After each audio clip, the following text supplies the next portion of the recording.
次は麻布10番です。乗り換えのご案内です。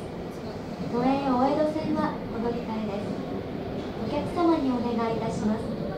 電車は事故防止のため急停車することがありますので、お立ちのお客様はお近くの吊り幅、手すりにおつかまりください。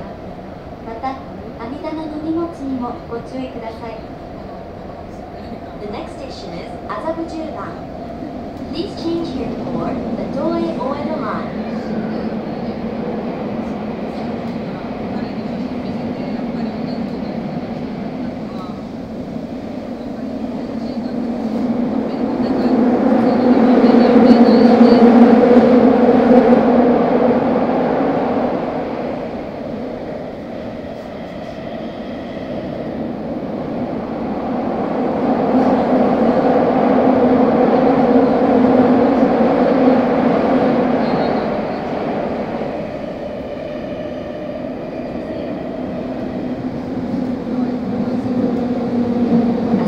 ご注意ください。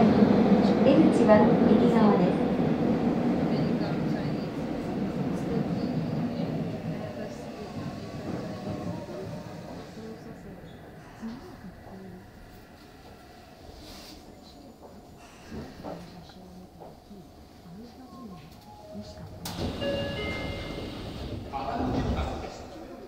2番線の電車は白金高輪行きです。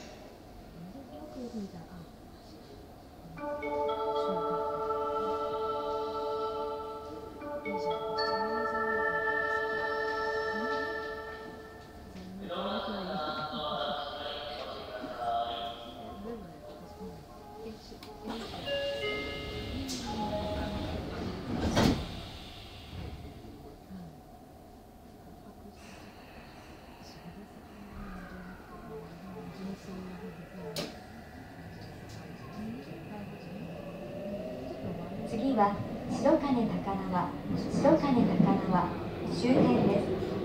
乗り換えのご案内です。目黒方面と都営三田線、西高島平方面は乗り換えです。 The next station is 白金高輪 The last stop.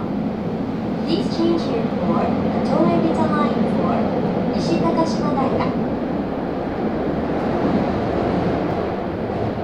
ご乗車ありがとうございました。次は終点白金高輪、終点白金高輪です。出口は左側に変わります。都営三田線三田大手町方面ご利用のお客様は、近くの階段エスカレーターをご利用いただきまして、1番線の電車をご利用ください。また、目黒方面ご利用のお客様は、降りますとホーム、向かい側4番線ホームで次の電車をお待ちください。今度の各駅停車日吉行きはお隣4番線から26分の発車となります。この電車は白金高輪駅到着後、車庫に入る回送電車となります。普通駅のご乗車はできませんのでご注意ください。今日も東京都の南北線ご利用いただきましてありがとうございました。終点白金高輪です。出口は左側です。まもなく白金高輪終点です。お忘れ物なさいませんようご注意ください。東京メトロ南北線をご利用いただきましてありがとうございました。足元にご注意ください。出口は左側です。